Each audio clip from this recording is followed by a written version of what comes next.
Oi pessoal, tudo bem? A aula de hoje é sobre o reino Plantae ou Metaphyta. Nesse grupo a gente tem organizados, seres que são pluricelulares, ou seja, formados por tecidos, né? Seres que são eucariontes, ou seja, as células que formam esses tecidos são células com núcleo e organelas. E eles são autótrofos. Significa o quê? Que dentre essas organelas eu encontro cloroplastos, que fazem fotossíntese. Quais são as plantas que nós vamos estudar? São os musgos, que é essa plantinha verde que parece um veludim, né? As samambaias, que são essas plantas que muita gente conhece, né? Tem as plantas com flores, como é o caso do lírio, e tem os pinheiros, que são plantas que não apresentam flores, mas apresentam semente. Nessa primeira parte, vamos falar apenas das criptógamas. Gamas vem de gametas. Gametas são células de reprodução. Cripto significa escondido. Então, são plantas aonde a parte reprodutora ela está escondida, né? Que é o caso de musgos e samambaias. Uma das dificuldades que os alunos apresentam na hora de estudar as plantas é porque o ciclo de vida deles não se parece com aquilo que nós conhecemos como ciclo de vida. Então, na espécie humana, por exemplo, a gente diz que o nosso ciclo é um ciclo diplobionte. Ou seja, o ser mais importante deste ciclo é um indivíduo diploide. Como assim? Veja, nós somos resultados da união de óvulo com espermatozoide. Óvulo e espermatozoide são células haploides que carregam metade do número de cromossomos. Na fecundação, o núcleo dessas duas células se juntam para formar um zigoto, que é 2n igual a 46. Esta célula vai sofrer sucessivas mitoses, e as mitoses sempre vão produzir células iguais. Portanto, quando a gente passa pela fase de embrião, feto e adulto, as células sempre vão ter 2n igual a 46. Nos ovários, onde são produzidos os óvulos, e nos testículos, onde são produzidos os espermatozoides, acontece um outro processo que é a meiose. Por quê? Nos ovários eu tenho células que são 2n igual a 46, mas produzem óvulos n igual a 23. Nos testículos eu tenho células que são 2n igual a 46, mas produzem espermatozoides n igual a 23. E nesse ciclo de vida, o indivíduo mais importante, né, que é o adulto, ele é um indivíduo diploide, daí o ciclo diplobionte. As plantas apresentam um ciclo que é chamado de ciclo com alternância de gerações, ou ciclo haplodiplobionte. O que isso significa? Que eu tenho seres haploides e diploides que dividem a responsabilidade neste ciclo. Como é que isso acontece? Então, tem uma plantinha que a gente chama de esporófito, porque ela é capaz de produzir esporos. Esses esporos caem no solo e germinam. Quando germinam, eles podem produzir dois tipos de planta. Se a planta produzir uma célula que não se locomove, a gente chama essa planta de planta feminina, gametófito feminino, e esta célula de oosfera, em referência ao óvulo dos animais. Essa planta aqui, se ela produzir células que se locomovem, ela vai ser o gametófito masculino. E aí essas células podem ser ou o anterozoide, que é uma célula que tem flagelos e que se locomovem na água, ou a célula espermática, que fica dentro do grão de pólen. O que é o grão de pólen? O grão de pólen é uma estrutura que leva o gameta masculino de uma flor a outra. Aí, pelo processo de fecundação, o gameta, oosfera, se junta com o anterozoide para formar o embrião. O embrião vai se desenvolver e dar origem de novo ao esporófito, que de novo produz esporos e formam gametófitos, assim fechando o ciclo. O que é importante perceber aqui é o seguinte: que o esporófito é formado por células 2N. E aí ele vai produzir esporos que são N. Portanto, esse processo aqui, ele só pode acontecer através da meiose. Aí o esporo cai no solo e começa a germinar, começa a multiplicar células, e as células sempre são iguais. Então, a germinação e o desenvolvimento acontecem por mitose. O gametófito é N e vai produzir gametas também N. Então, aqui a produção de gametas ocorre por mitose.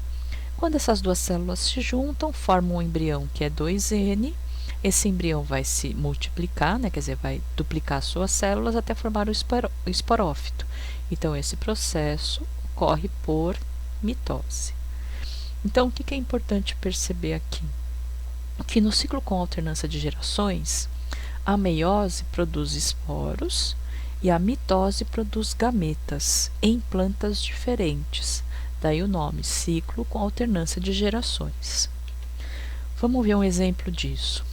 O primeiro grupo é formado pelos musgos, que são essas plantinhas verdinhas aqui, ó, que a gente vê crescendo em locais úmidos e sombreados, sempre. E eles não atingem mais do que 1 ou 2 centímetros de altura.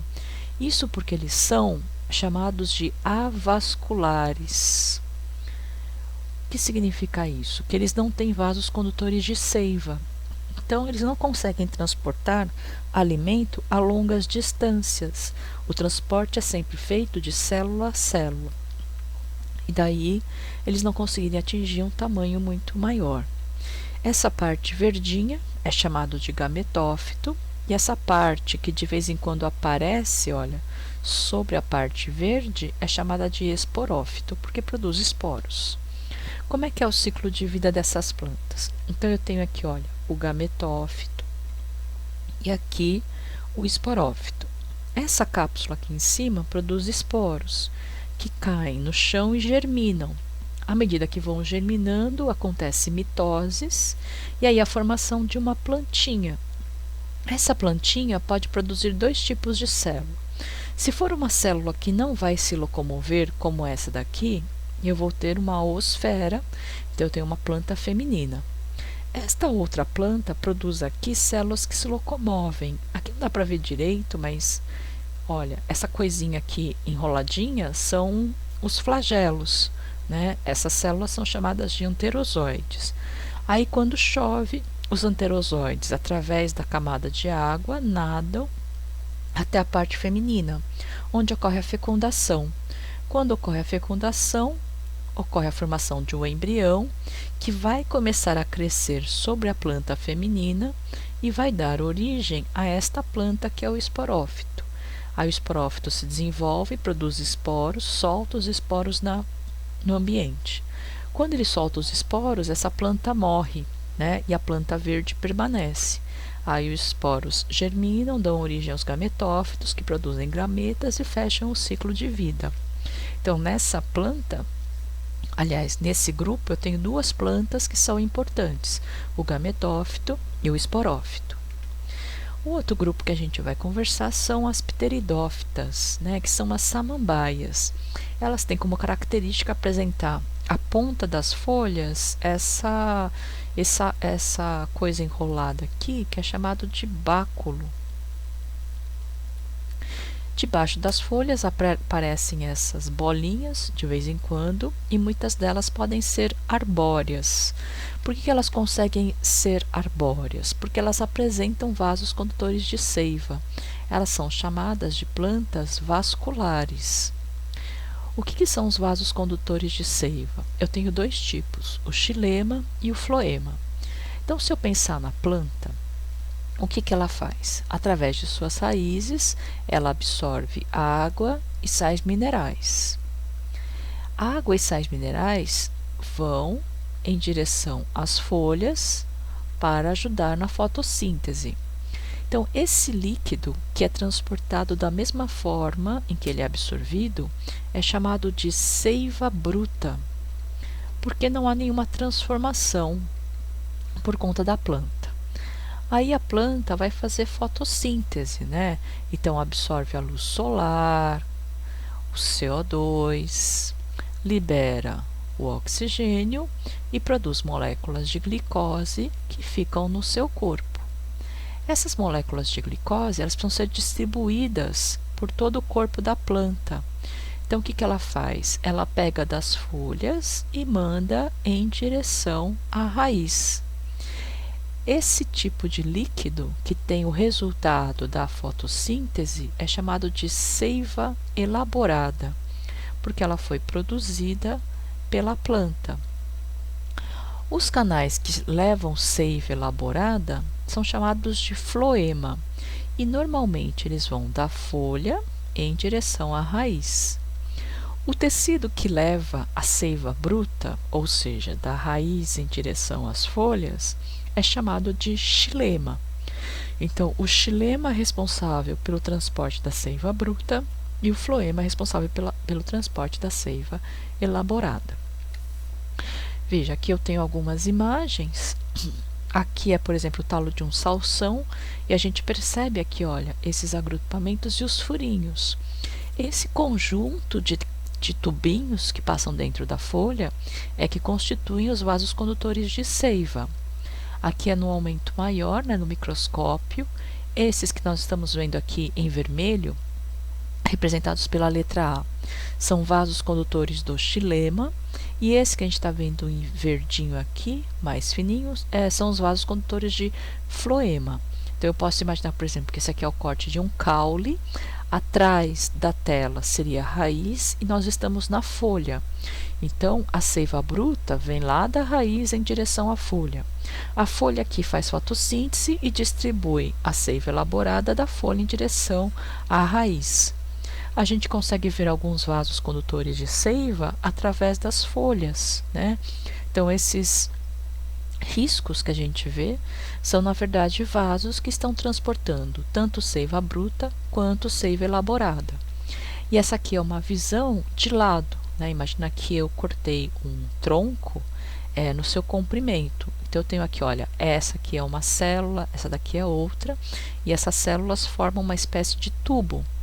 Neste caso, eu tenho aqui os tubos do xilema e aqui mais para fora os tubos do floema, que são esses vasos condutores de seiva. E como é que é o ciclo de vida de uma samambaia? A samambaia tem várias fases, né? Então, não sei se você já reparou nisso, mas a planta que a gente conhece mais é essa daqui. E embaixo da planta formam-se essas bolinhas, que são chamadas de soros, que são essas bolinhas aqui. Essas bolinhas, elas contêm estruturas que produzem esporos. Então, eu tenho aqui um aumento de pelo menos 10 vezes. Aqui tem uma estrutura e aqui dentro tem esporos. Quando ele se rompe aqui, os esporos são lançados para o ambiente. Os esporos germinam e começam a dar origem a uma planta, que é esta planta que tem uma forma de coração. Essa planta é cada uma dessas folhinhas que a gente vê aqui. E só para ter uma ideia do tamanho dessa planta, aqui eu tenho um alfinete, né, de prender roupa, e aqui o tamanho das plantas. Essa mesma planta é olhada aqui no microscópio, um aumento de pelo menos 400 vezes, e é uma plantinha hermafrodita. Significa o quê? Que na mesma planta tem os órgãos de reprodução femininos, que ficam aqui, e os órgãos de reprodução masculinos.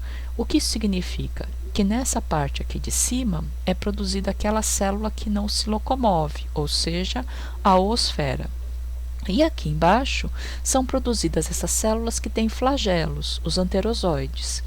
Aí, quando chove, como as plantas são muito pequenininhas, os anterozoides nadam e vão até a oosfera para fecundar. Pode fecundar a mesma planta ou uma planta vizinha. Dessa fertilização forma-se o zigoto e começa a crescer sobre a plantinha uma outra planta. Então, eu tenho aqui, olha, aqui estaria aquela planta na forma de coração e aqui o crescimento dessa outra planta. Essa planta vai dar origem à samambaia que nós conhecemos. Portanto, essa planta é o esporófito, né? Aí o esporófito se desenvolve, produz esporos, os esporos caem no ambiente, dão origem a esta planta que produz gametas, portanto, gametófito. Aí aqui no gametófito tem a produção do gameta feminino, oosfera, o gameta masculino, os anterozoides, que fertilizam, formam o zigoto e dá origem de novo ao esporófito. Então eu tenho aqui um ciclo com alternância de gerações. Neste caso, qual é a geração que dura mais? A geração que dura mais é essa daqui, é o esporófito. O gametófito é uma geração efêmera, né? Ela vive pouco e a função dela rapidamente é cumprida. Bom, gente, espero que tenha ficado claro. Se tiver dúvidas, me procure e até a próxima aula. Um abraço.